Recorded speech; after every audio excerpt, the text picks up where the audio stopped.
Cast your cares off in pastels and tie your troubles in bows. Make a friend in fashion with Izzie and Coco. Yeah, this is the cute life.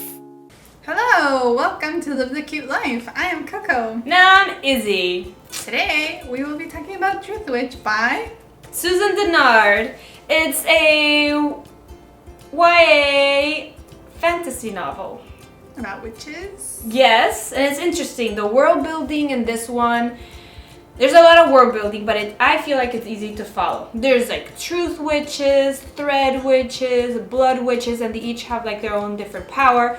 Whoever controls these witches is the empire that has the most power, obviously. And there's like a lot of politics and empires like fighting for control of the trade and all the rest of the empires.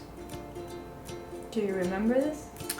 Yeah, I didn't feel that the world building was so easy to follow. Like when the book started, I was like, what does it mean that you're a thread witch? You and just that you weren't can see into people's it, so threads you in their didn't head care. over their head. And that means you can, it was very complicated for me.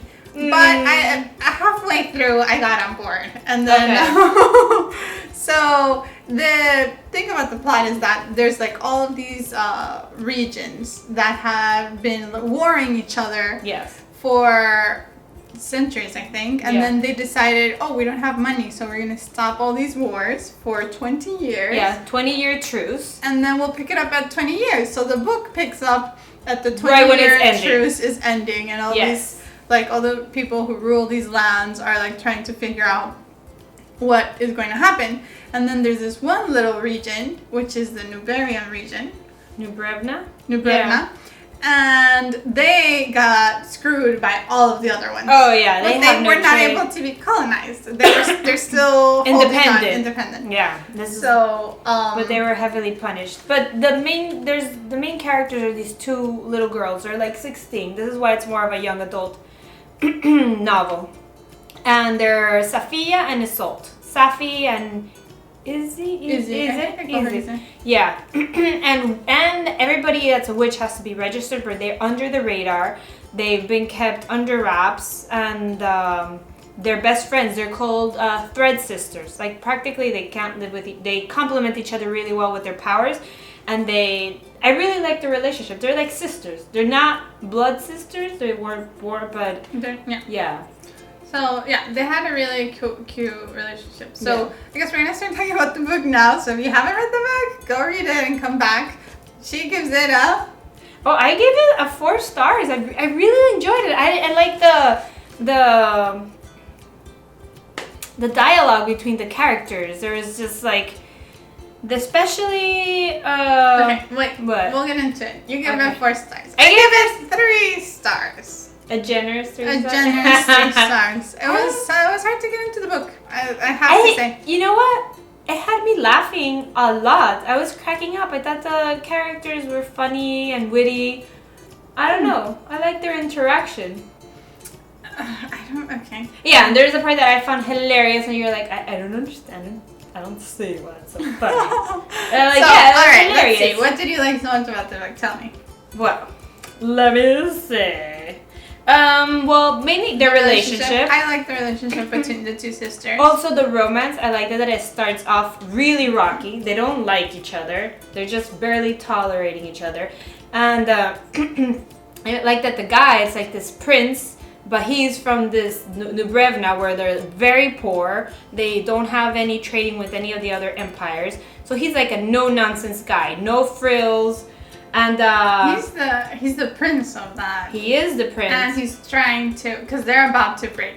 Like because all truth. of their lands got poisoned, so they can grow their own crops. So they need trade, or they're gonna finally they're gonna be taken over by other people. Yeah. So the guys in town trying to get trade, and at the same time, the two little girls get into trouble. Yes. They're trying to hijack somebody, or it's an ambush gone wrong on their part. Right. So everyone goes out on the run, and it turns out that this guy, the admiral, has to take them to Safe passage to like to where they're supposed to go.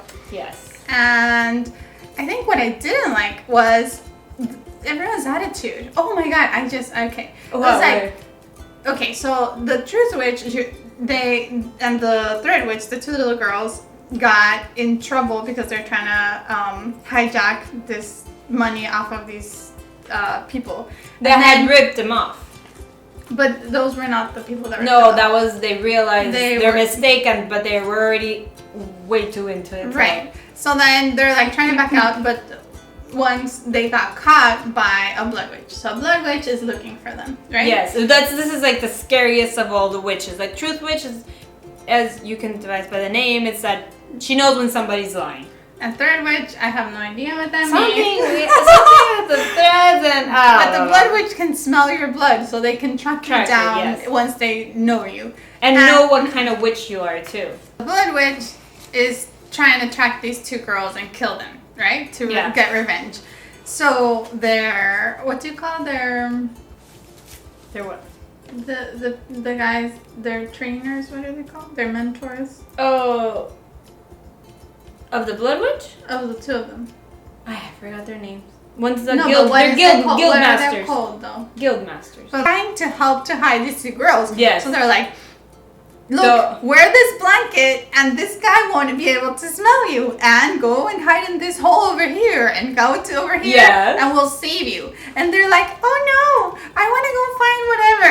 I want to get my book. So they're like, screw the blanket and go do whatever. No, it wasn't like that. No. I was like, she knew her sister was in trouble and she had to sacrifice her own safety to go get her sister. The whole time. Like, the same thing. Like, when she was on the boat with the admiral, the guy's like, don't go outside the room. And she goes outside the room. Don't whatever. Like, she doesn't care about anyone but herself. And that was, like, bothering me so much. That I think that's what got me. Took so long for me to get on board to be like, okay, I'm on your side and I want to, like, root for you. But you're like, you're such a little spoiled brat that just wants to do whatever you want to do, that I'm like, I don't like you. Interesting. I didn't feel like that at all about it. And then finally, when they get to the guy's land and you can see that they're all poisoned and that she finally her heart starts to turn. It's like, oh, this guy is like trying to fix this. And he's actually, she actually starts seeing people as other human beings. And she starts to, and then I'm like, all right, I can get on board with your play. Okay, before that, so that's why that was like half the book there. I know, I told you, it took me a long time to get on board. Well, once I was on board, then there was like all this fighting and all this stuff. Yeah. And like there were zombies, so. Yeah, that's pretty cool. Well, okay, so there is magic. There's people that can control zombies. There's the trope of like the one, because these magic fountains dried up. And they're waiting for this person to like come back, and ends up being like the two sisters. It seems like it's them. So it's like the one that's gonna save us. It's gonna be them. And there's pirates. There's sea monsters. I don't know. That's another thing. The one, right? Yeah. So like, there's this fable, or what do you call that? Like a legend. There's like this legend that the monks know that these two women are gonna come and save the world because it's falling to pieces. And it turns out that it's these two ones. And I'm like, are you kidding me? They're the worst. They're these two little spoiled brats. And did you feel that way about Isolde? I didn't feel that way. The quieter of the sisters. Yeah. The other thing is like they had no kick-ass scenes. They never kicked ass. Their asses got kicked in the whole book. So I'm like, how are they the Carowin or Arwen or whatever? They're like Arwen. Yeah. They're the ones that are gonna save the world, but they didn't. But then the only thing that I think is maybe they're setting the world in this book, because the way this book ends is definitely there's. Everything is up in the air, and the Truthwitch gets taken to another land, and you're like, okay, let's see what happens. Yeah.